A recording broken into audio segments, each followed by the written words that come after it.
Hey, it's your man Bonta83 for Successful Convicts. And did you ever wonder what happened to Snitches Get Stitches? Whatever happened to that? Did that just go out the window? Stick around. I'm going to let you know what happened to it.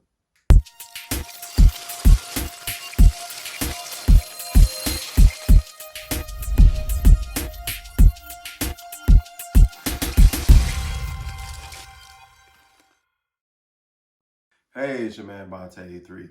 And today's episode is brought to you by not only Successful Convicts, of course, not only Bonta83, of course, but that Bonta83 Chicago and that Bonta83 Minnesota.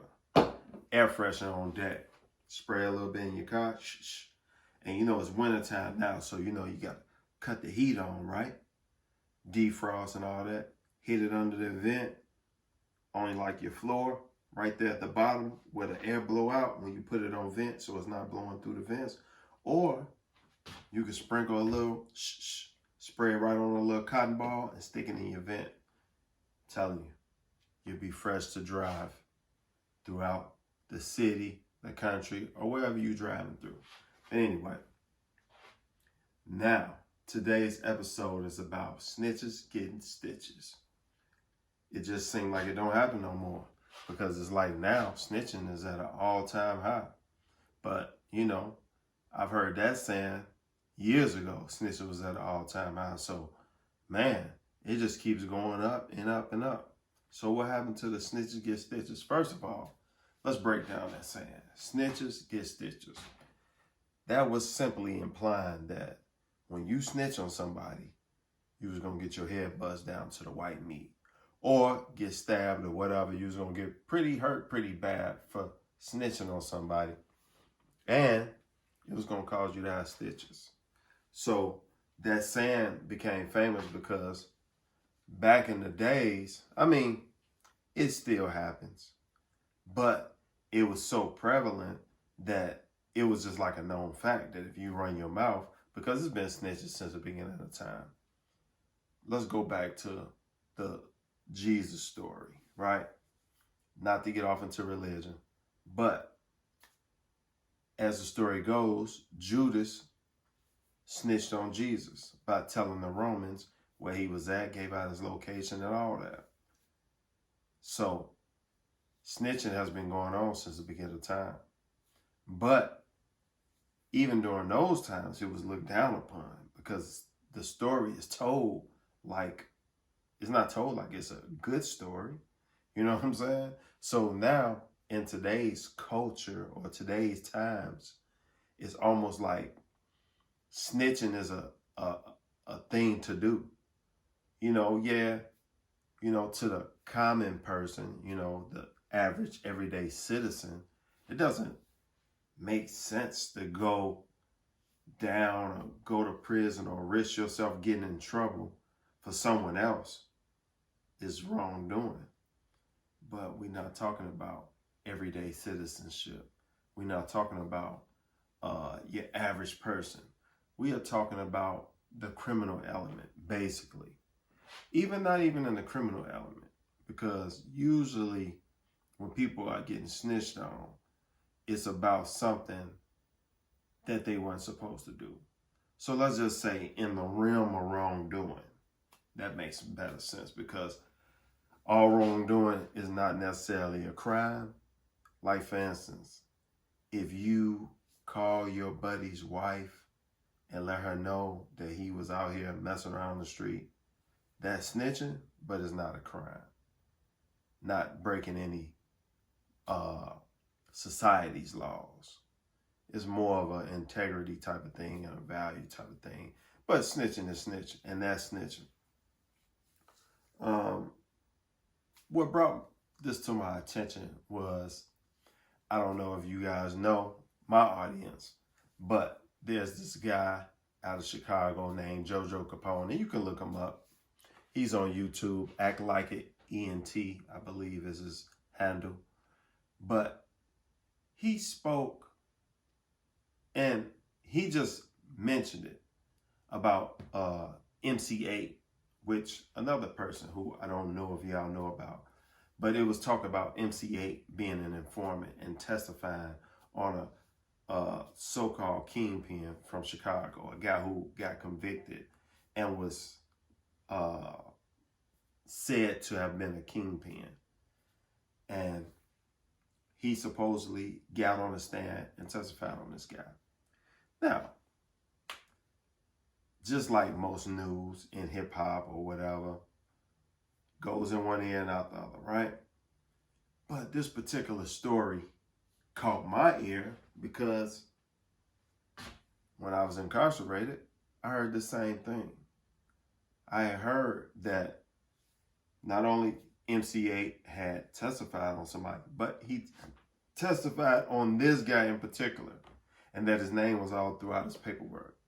Now, let's go off into, first of all, snitching. Now, real ones know. I'm not going to say real niggas or real gangsters or real whatever, but real ones, you know, people that's real or go by the real code, who, you know, try to live their life as a real person, a real man or a real woman. Real ones know that the word snitch or call somebody a rat, that's a heavy thing to do. You don't just do that to anybody, you know, like me personally. I wouldn't even call my enemy or somebody I hate, which I don't hate anybody or I don't have any enemies. But if I did, I wouldn't even call them a snitch or call them a rat without the paperwork saying, you know, the black and white saying, you know, well, rather not saying, but verifying the fact that they're a snitch or they're a rat, what I'm called. That's a heavy tag to put on somebody. And you don't just put that on somebody. Now, this is where the small print comes. It's what you call, even the government use it, let's say a CR, a credible resource, or let's say somebody whose word is bond. You know, this is a person who is known to not lie or just put information out there that's false and stuff like that. It's called, you know, it's almost like if somebody tell you something, you got people that'll tell you something and their word is just golden and you just believe it. You don't need no proof. It's just the fact that they said it. You believe it. And then you got those people that's, you know, they say something and you like, man, they you know, you got some people that can tell you it's raining outside. You have to go look out the window or you have to go outside to see if it's really raining outside. I'm not talking about that. When I heard that MC8 supposedly testified on somebody, I heard it from a reliable source, a credible person. And not only that, the person who told me this was close to the person who got convicted, charged with the kingpin status, and the person who MC8 told on. They was real close with this person. So, yeah, I took it for what it was. So, all this time, I've had that in my head. You know, you hear a lot of things when you go to prison. Like, another example, and this is getting a little bit off the subject, but having been incarcerated from 1998 to 2008, and my latter time incarcerated was in Pensacola, Florida.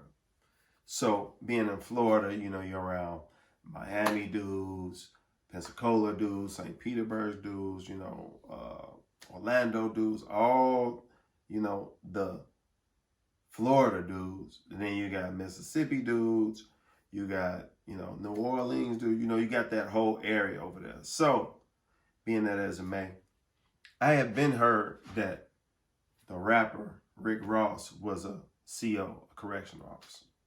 I heard that.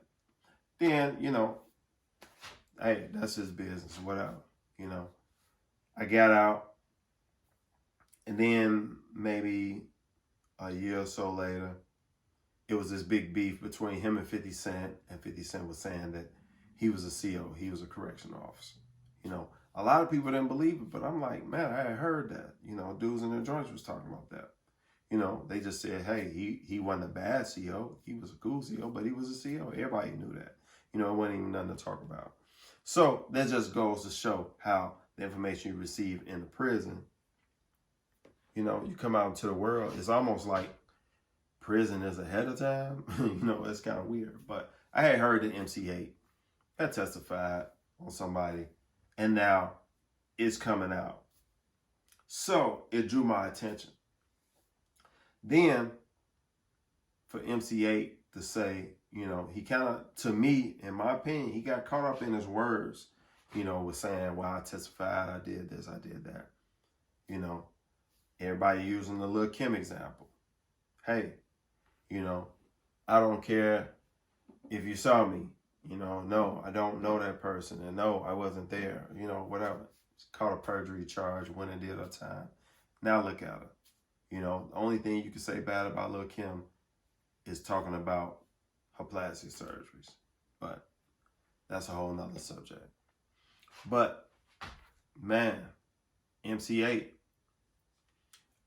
I wanted to almost, and it's crazy because I seen Conway the Machine. He did a song with MC8. And I like Conway the Machine. I like the whole Griselda thing they doing with their music, and they bringing that old hip hop back. Can't forget Freddie Gibbs. Shout out to Freddie Gibbs. Local hometown. You know, he from Gary, Indiana. I'm from Chicago, so that's the homeboy. But I almost wanted to shoot Conway a message to let him know, hey, man, you doing a song with a rap. But I left that alone because I figured, hey, Conway don't know me. You know what I mean? But I look at Conway as a real dude, you know, just going off his story and, you know, his music, which, you know, the music world and the real world is two totally different things, but real recognize real. And I can kind of recognize a lot of stuff because you got to think of it like this too. It's going, you know, like a dude told me, it's going to come out in the wash, the dryer, or when you folding the clothes. But it's going to come out sooner or later. And right now, that's what you're seeing with the MC8 situation. Or if you're not looking into the MC8 situation, that's what's going on. Because and I don't keep checking for it and looking at all these videos, but last on my, because I follow JoJo Capone, when I last looked at, you know, the home screen, it was showing that one of Nate's kids had some backup paperwork. Or, you know, you get a lot of these clickbait channels too that'll put different posts and then you watch the video, it don't have nothing to do with the title. But it's only a matter of time before it come out. So, you know, the old Snitches Get Stitches, you know, I guess it's just a new type of stitches. And the stitches is that you're being outed. Now, what comes from that, I don't know. We all seen the rainbow hair color rapper Get Out. He was, you know, had the hottest video. You know, he was making money.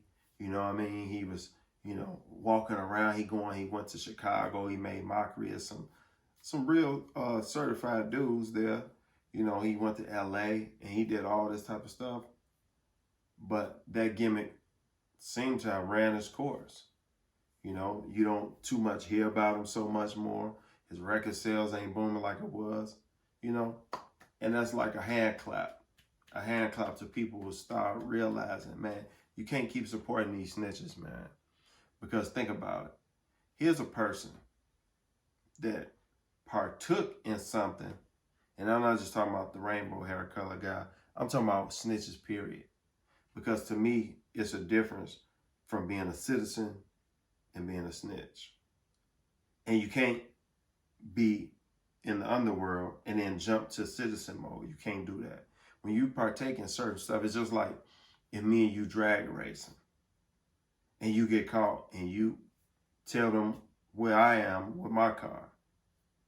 You partook in that drag race. So partake in what comes with the drag race, because every action has a consequence and a repercussion. You know that if you're doing certain crimes or certain things, there's consequences and repercussion behind that.